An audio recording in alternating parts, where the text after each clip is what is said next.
cho vay có sandil ha hay dòng lệ kỳ đô dê ha nuôi dòng lệ kỳ đô dê sandil cho vay có sandil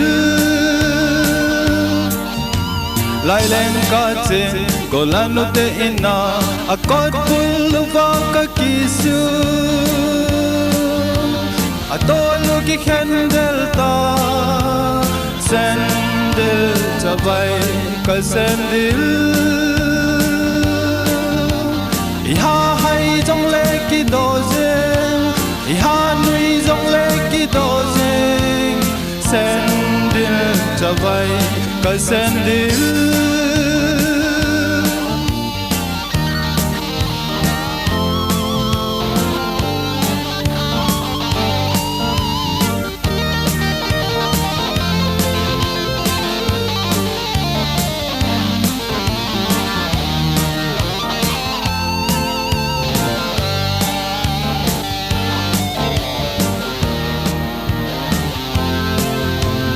khoi na a dòng ki do di ta